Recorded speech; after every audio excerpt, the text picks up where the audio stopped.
Comenzamos entonces la segunda parte de Mateo. Esta semana tienen que leer, repito, Mateo, desde 18 a 28, 2 veces. Y si puedes, si te permite el ámbito, léelo en voz alta. Es bueno leer la palabra del Señor en voz alta. Por lo menos a mí me ayuda a no distraerme y es como que uno comprende mejor. No sé, me parece. La semana pasada vimos un panorama de Mateo 1 al 17. El Señor nació en Belén de Judea, se crió en Nazaret, se mudó a Capernaum. Y desde Capernaum Él hizo todo un ministerio de predicación, enseñanza, señales milagrosas en favor y en beneficio de la gente, y fue discipulando sus 12, ¿cómo era? Talmidim, discípulos. Muy bien.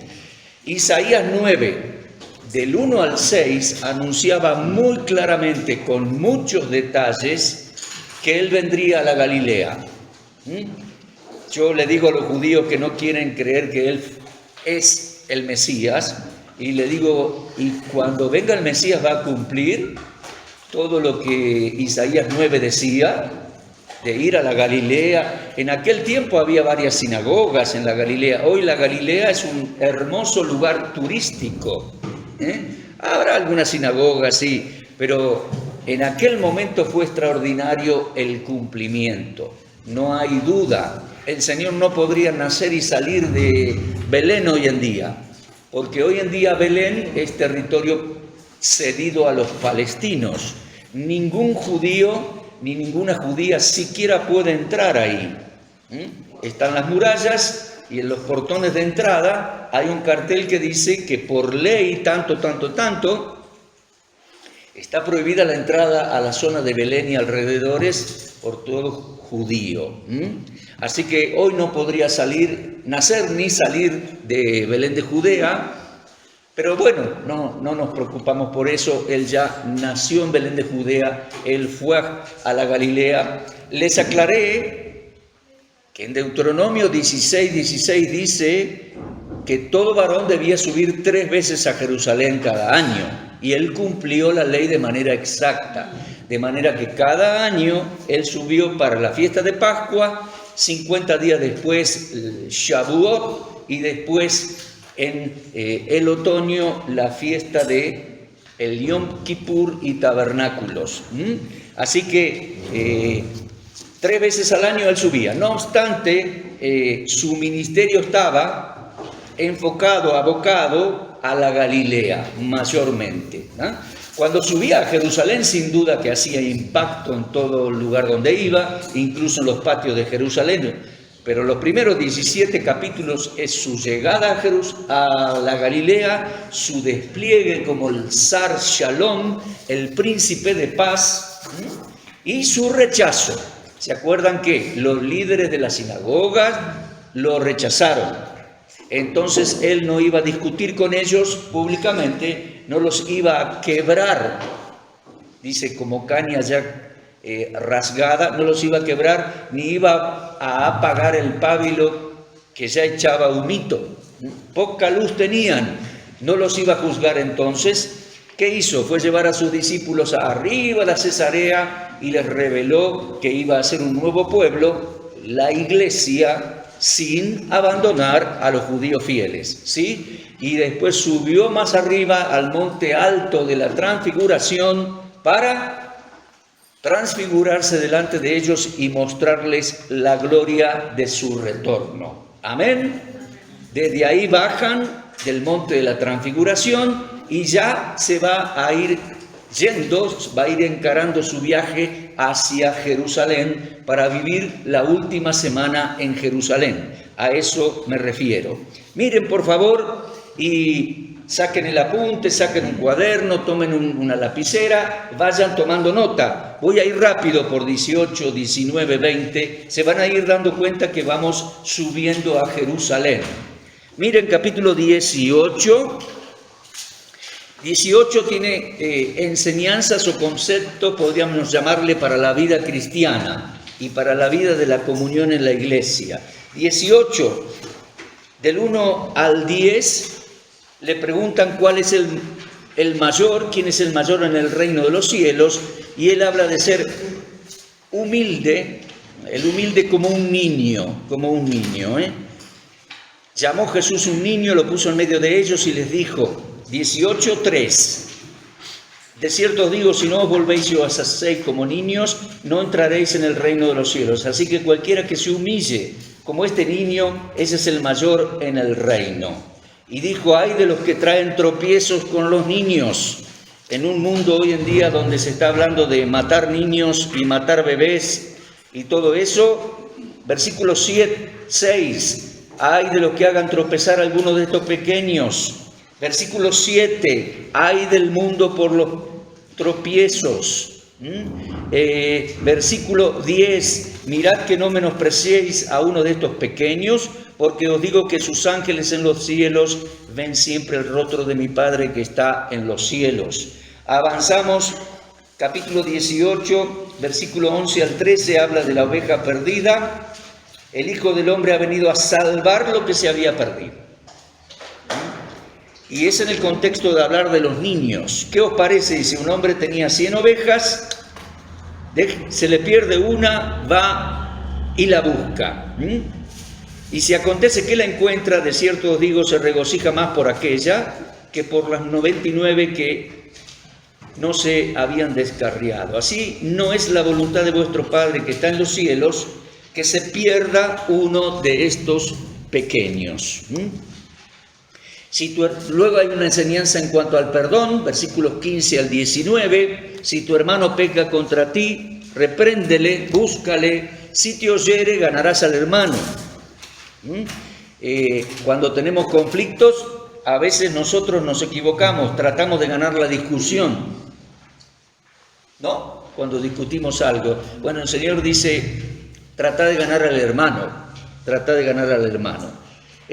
versículo 21, hay toda una ley y una ilustración en cuanto al perdón. Y el Señor le dice a los discípulos que tienen que perdonar, ¿cuántas veces? ¿7? 70 veces 7. Así que si tu hermano peca contra ti, búscalo, arregla cuenta, perdoná. Y si te viene a pedir perdón, perdonalo. ¿Cuántas veces? 7. 70 veces 7. Bien, mira capítulo 19. Les dije cuando empezamos la materia que esto iba a ser un panorama de Mateo. Mateo merece la cantidad de horas que ningún instituto bíblico puede dar, 150 horas. Así que avanzamos. Aconteció, capítulo 19, que cuando Jesús terminó estas palabras, se alejó, ¿cómo dice? Se alejó de Galilea.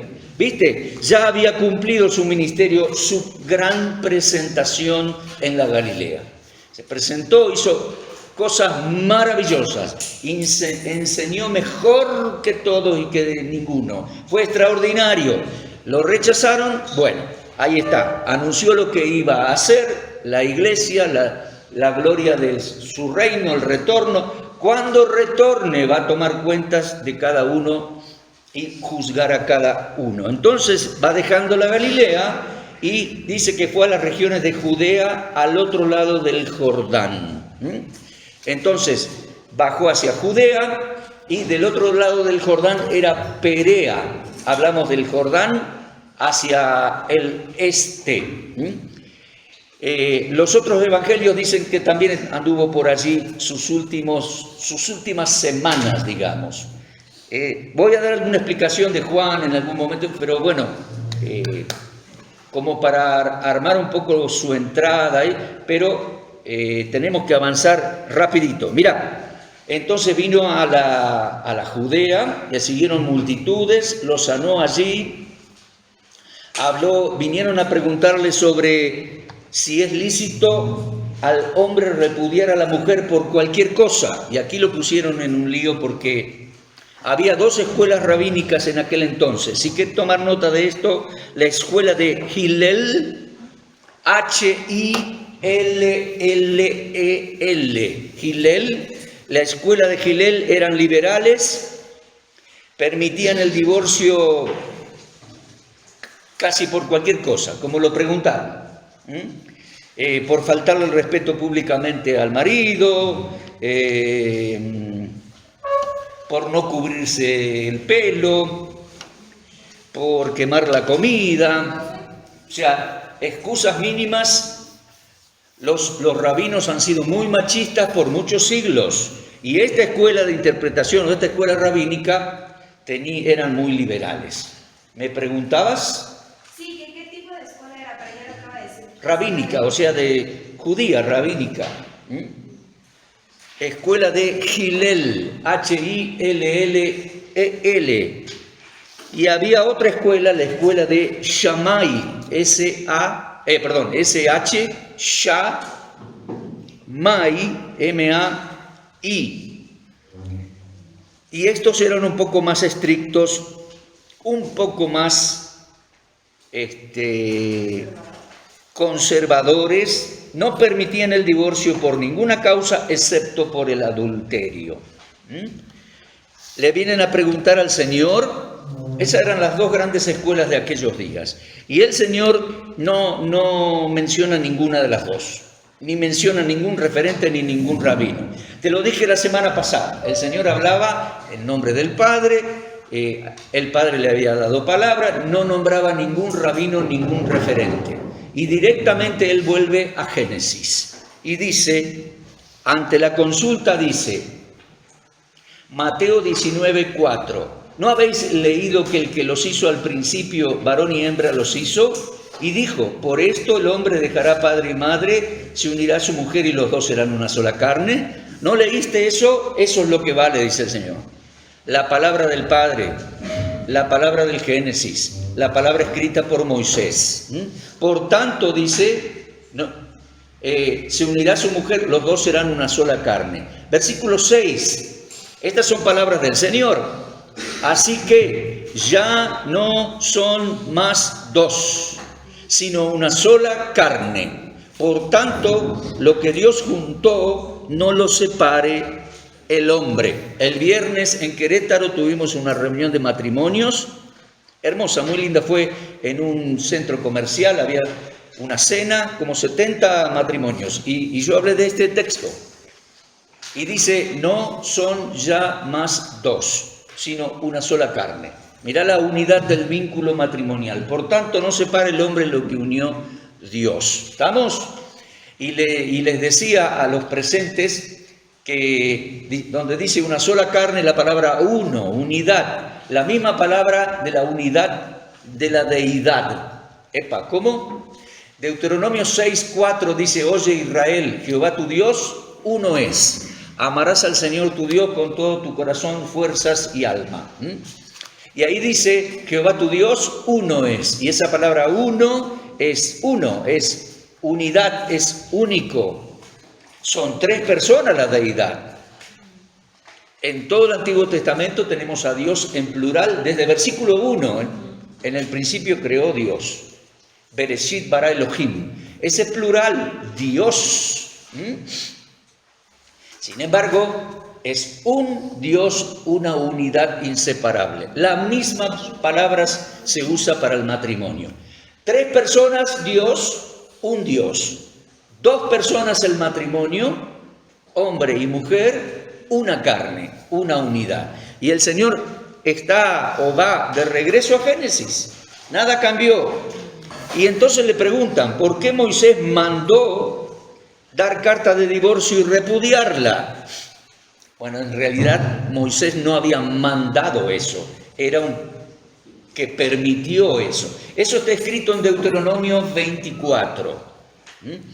No tengo tiempo aquí, pero deberíamos leer Deuteronomio capítulo 22, capítulo 23 y capítulo 24 para comprender el fondo de esta situación. Es ley de Moisés. Al principio está bien claro que el adulterio es pecado y que pecado de muerte, lo tenían que apedrear. Y la fornicación es pecado también, lo tenían que apedrear. Fornicación, ¿qué es? Cuando la doncella está casada por...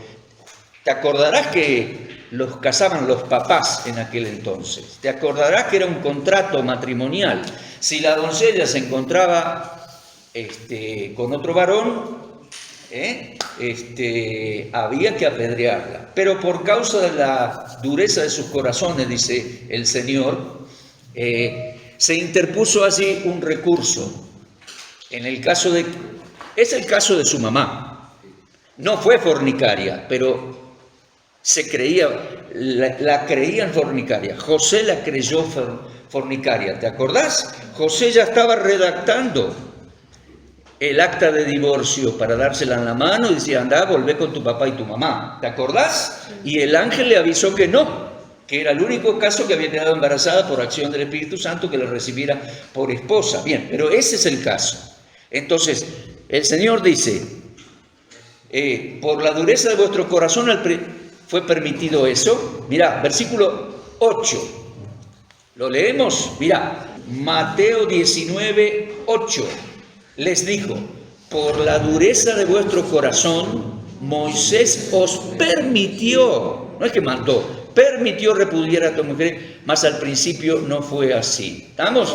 Y os digo que cualquiera que repudie a su mujer, salvo por causa de fornicación, y se casa con otra adultera, y el que se casa con la repudiada adultera. Bien, sigamos. Incluso más ahí el Señor llega a aconsejar que por causa del Señor y de la obra, en algún caso también es mejor, en algún caso, quedarse soltero, eunuco. Pero sigue aquella palabra en vigente, la del Génesis. No es bueno que el hombre esté solo. Avanzo, versículos 13 y 15. Jesús bendice a los niños, los alza, los bendice, los tiene en brazos. Eso es algo magnífico, realmente. El cariño del Señor por los niños y su bendición y cuidado por los niños. En aquella sociedad el niño era muy relegado. Sí tenía una enseñanza espiritual del papá y la mamá en la casa, sobre todo la mamá, enseñándole hebreo y enseñándole historia de Israel, enseñándole Biblia, porque la historia y el folclore de Israel son Biblia, ¿tá? Y aún hoy los judíos tienen canciones populares que son relatos o referencias bíblicas notables. Una de esas canciones populares es Catonti. Si querés mirar después una canción judía, buscá Catonti. La canta la nenita, el nenito, el mayor, el petizo, el gordo, todos la cantan. Es como una especie de folclore. Catonti es, me sentí tan pequeño aquella madrugada cuando crucé el Jordán. Los judíos lo encarnan como propio. Cuando Jacob cruza el Jordán, atemorizado porque cree que el hermano lo va a matar, y el ángel de Jehová le ayuda y lucha con él y todo eso. Esa es la canción.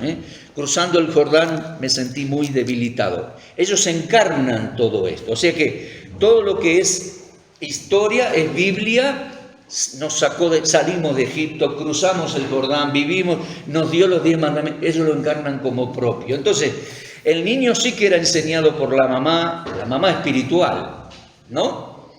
Pero en la sociedad el niño era muy relegado. En la sinagoga, hombres, y a ver que los niños no molesten.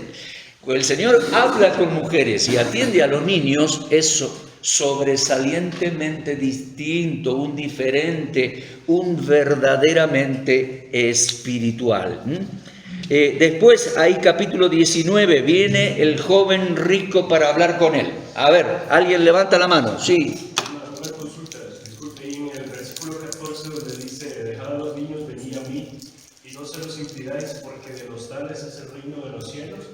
¿Ese de los tales se refiere a los niños o de los que vienen a Jesús? ¿O qué significa? De los que son como los niños, entiendo yo. El niño es humilde, aprende sin cuestionar, acepta, asimila. Y entonces dice, dejad a los niños venir a mí. Los niños también necesitan venir al Señor. Y el reino es de los que son como ellos, de los tales. Algo así, más o menos, ¿sí? Bueno, sigamos. El joven rico viene al Señor Jesús y le dice, ¿qué bien haré para heredar la vida eterna? El Señor le dice, En aquel tiempo, Antiguo Testamento, ¿cómo? Antiguo Testamento, sí, Mateo 19. Nada había sucedido en Israel para hablar del Nuevo Testamento. Pero Ferrero, mire que está bien grandote así, al inicio también. Sí, eso para Nuevo Testamento. Sí, eso, pero eso para acomodar los libros. Pero nada había sucedido en el pueblo de Israel para hablar de un Nuevo Testamento. Ellos están en el tiempo del Antiguo Testamento, están bajo la ley. Y el Señor enseña la ley.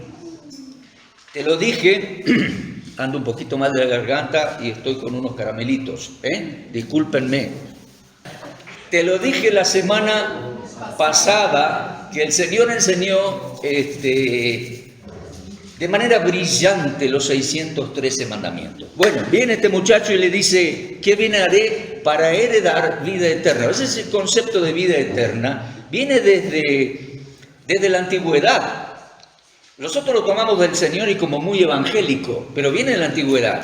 ¿Te acordás del Salmo 103 que dice qué bueno habitar los hermanos juntos en armonía? Es como el óleo de Aarón que desciende todo el perfume y el aceite de la unción, porque así dice, envía Jehová bendición y vida eterna. Ahí está, es un concepto de la vida eterna. O sea, Dios les promete a los judíos prolongar su vida sobre la tierra, etcétera, etcétera, y ya la venida del Mesías y la vida para siempre, la vida eterna. Bien, ¿qué debo hacer? Dice, y bueno, el Señor le dice, cumple los mandamientos. Y el joven le dice, todo esto he guardado desde mi juventud. Sí, miren, a ver los mandamientos, a ver, le dice, no matarás, no adulterarás, no robarás, no dirás falso testimonio, honra a tu padre y tu madre, amarás a tu prójimo como a ti mismo. Y dice, todo esto he guardado. La idea es, he tratado de cumplir, porque no creemos que lo haya cumplido a fondo, pero como buen judío estricto lo ha buscado, lo ha guardado. Dice, a ver, ¿qué más me falta? Porque él sabe él siente que algo le falta. El Señor Jesucristo le dice, si quieres ser perfecto, vende lo que tienes, dáselo a los pobres, tendrás tesoro en los cielos. Está diciendo, te lo prometo, y ven y sígueme. ¿Qué frase? Frase que puede ser muy mal interpretada. Puede ser interpretada como salvación por obras o salvación por caridad, atender a los pobres. Teresa de Calcuta, la famosa, inculcó mucho en el catolicismo romano ese tipo de cosas. Ella dio la vida en solidaridad y en caridad por los niños y la gente de la India, y enseñaba este tipo de cosas. Es decir, a ver, ¿qué enseñaba? Momentito. Es muy fácil torcer la escritura acá para enseñar salvación por obras o salvación por caridad. No es tan así. Esto no es católico, esto es judío. Es judío. El Señor le dice al muchacho, ¿quieres ser perfecto? Así. ¿De dónde viene esto perfecto? Habría que estudiar todo, yo tengo como un mensaje completo de 40 minutos con esto de perfecto. Comienza todo en Génesis 17:1. ¿Alguien lo puede leer? Génesis 17:1. Después también, a ver otro alguien, levánteme la mano, que lea Éxodo 5.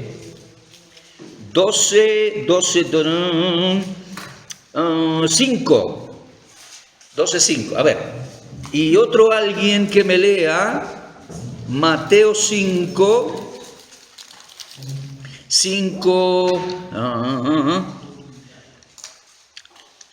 Mateo 5, no, perdón, Mateo, sí, 5:48. A ver, entonces, vamos en orden. Génesis 17:1, ¿quién lo lee? Dale, sí. Fuerte. Abraham de edad de 99 años cuando le apareció Jehová y le dijo, yo soy el Dios Todopoderoso, anda delante de mí y sé perfecto. Ahí está. 99 años. Me llevaba varios años, yo cumplí 63 la semana pasada.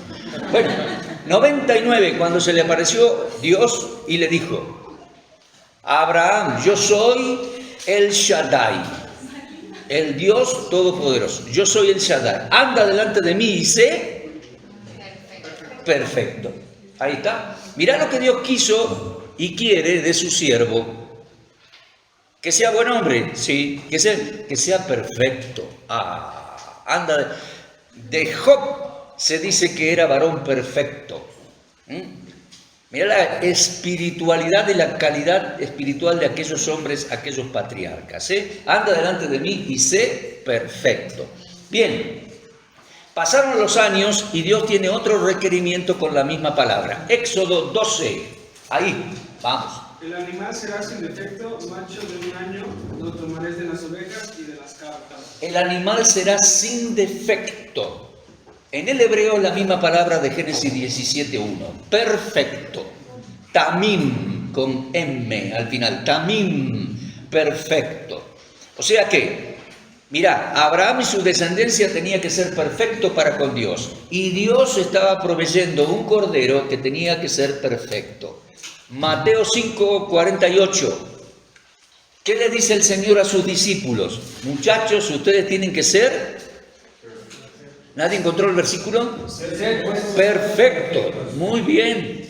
Vosotros pues seréis perfectos, como vuestro Padre que está en los cielos es perfecto. Ese es el anhelo de Dios, el mandato de Dios, la perspectiva de Dios. Eso inculcó a los judíos espirituales. El judío espiritual, que sigue al padre de la fe, Abraham, que sigue la ley del grandioso intercesor, intermediario, Moisés, que sigue la palabra, procura ser perfecto.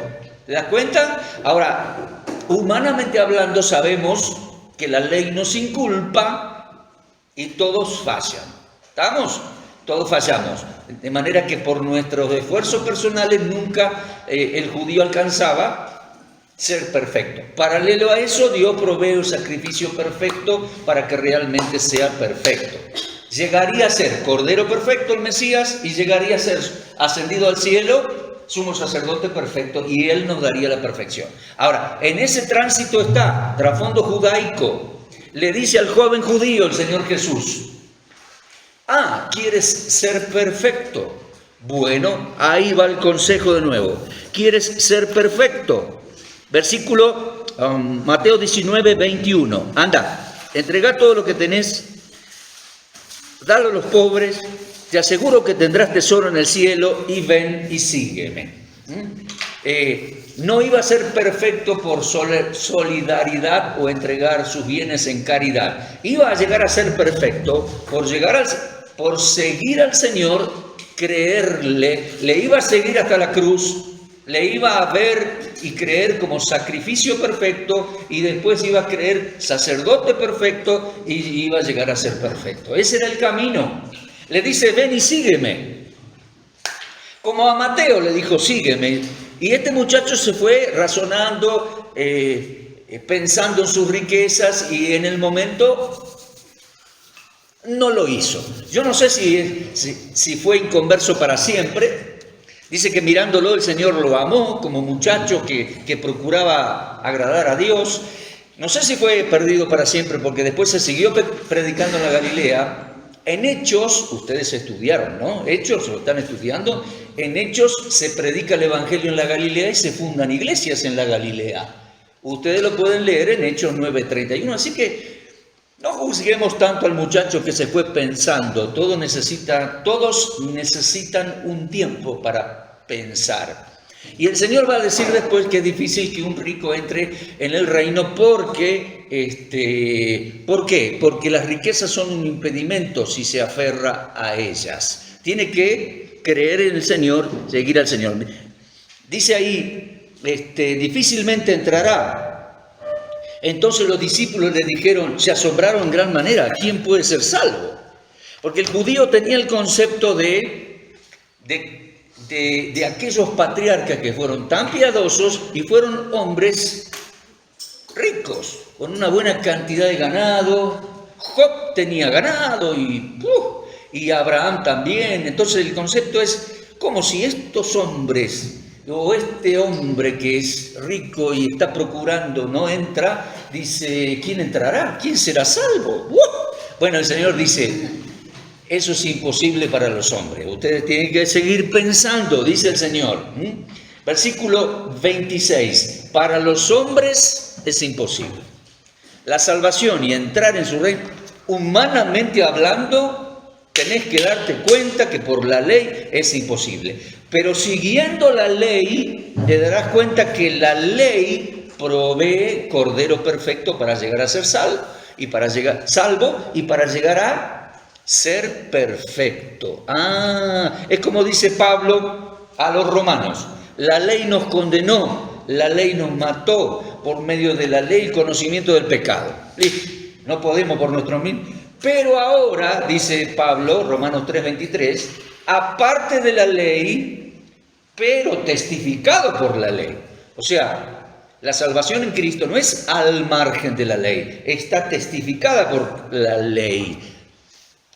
Dios nos otorga salvación y perfección por Cristo y por la fe en Cristo. ¿Te das cuenta? La ley formaba el carácter del judío, pero la ley le hacía sentir que era imperfecto y era pecador.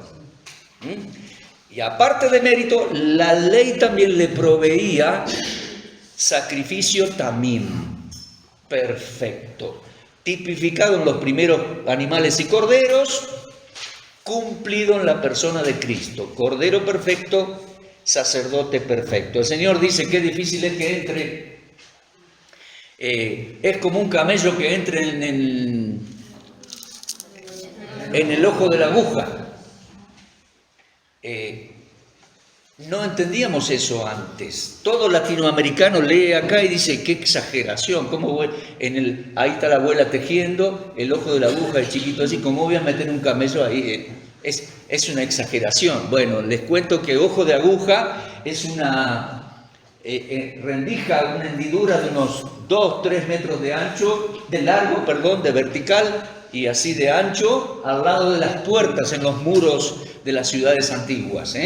Por ahí, ¿qué era? Era una, ¿cómo se llamaría esa? ¿Rendija? ¿Comprenden esa palabra? ¿Sí? Bueno, de 2 metros, desde adentro se vigilaba lo que pasaba afuera y aún se podía tirar flechas desde adentro. Pero desde afuera, mirando el muro de la ciudad, poco daño se podía hacer. Entonces ese ojo de aguja al lado de la puerta grande era con esa función. Difícil meter un camello por ahí, traes el camello, meter ahí, yo lo empujé y no entra. El Señor tuvo grandes ilustraciones y hasta un gran sentido del humor también. Bien, sigamos.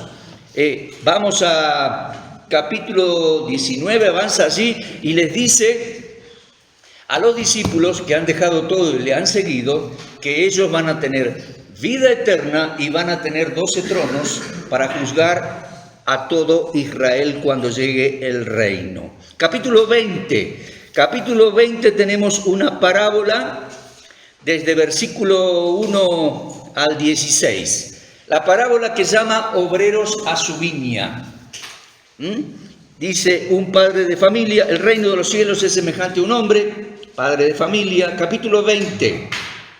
Salió por la mañana a contratar obreros y habiendo convenido con los obreros en un denario al día, los envió a su viña. Como a las 6 de la mañana salió. ¿Vamos? ¿Ya tocó el timbre? Ya suenan las sillas arriba. Bueno, termino con esta parábola, porque es breve esto. Lo hago breve, es muy importante, muy bueno. A las 6 de la mañana salió, contrató a alguno, le dijo, un denario. Mirá, versículo 3, saliendo cerca de la hora tercera, eso es las 9 de la mañana. La forma de conteo de las horas del judío es de 6 a 6, digamos. De 6 de la mañana a 6 de la tarde, ¿sí? A la hora tercera es las 9 de la mañana. Hizo lo mismo y mirá, salió de nuevo, versículo 5, cerca de la hora sexta hizo lo mismo, al mediodía. Cerca de la hora novena hizo lo mismo, a las 3 de la tarde. Y después dice, saliendo cerca de la hora 11, halló a otros. Y con todos arregló, y vayan a trabajar, hora 11. Y después arregló cuenta cuando terminó la jornada. A propósito, en el vocabulario del Señor y en la cultura judía de aquellos días, se trabajaba 12 horas. Y se le pagaba el jornal, el pago de la jornada. No tenía que irse a dormir la persona o a su casa sin ese dinerito para comprar una cena y tener para su familia. De ahí viene la palabra jornal y jornalero. Bueno, yo veo hoy como la gente se queja, trabaja 8 horas, quiere trabajar menos, cobrar horas extras, tiene aguinaldo, tiene vacaciones, tiene obra social, y se quejan, bunch, los gremialistas. Bueno, el Señor enseñó que allá se trabajaba y se laburaba 12 horas. Bueno, dejémoslo ahí, nos vamos a entrar a pelearnos con el tema de la política y los gremialistas, por favor, demasiado tenemos. Bueno, el asunto es al final de la jornada, el Señor le paga al que trabajó 1 horita solo, le paga 1 denario, al que trabajó 3, 1 denario, y al que trabajó 6, 1 denario. Vienen los que trabajaron todo el día y se quejan porque cobran 1 denario. No tenés por qué quejarte, yo arreglé con vos 1 denario. Así dice, Él recompensará. Pero Él está hablando de su obra y aunque sea la primera hora del día, cuando sos joven, a salir a trabajar para la obra del Señor vale la pena. O si pasaron los años, bueno, todos ustedes son jóvenes, aunque pasen los años, hay que responder el llamado del Señor, trabajar para Él. Él es fiel y justo en retribuirnos. Les dije, el Señor, y corto para ir al receso, al recreo. El Señor viene dejando la Galilea y va rumbo a Jerusalén. Mirá, 20:17. Subiendo Jesús a Jerusalén. 20:18. He aquí subimos a Jerusalén. 20:29. Salieron de Jericó, o sea que estaban en Judea, se decidieron ir a Jerusalén, pasaron por Jericó y después ya van subiendo. Subiremos luego del recreo. Gracias.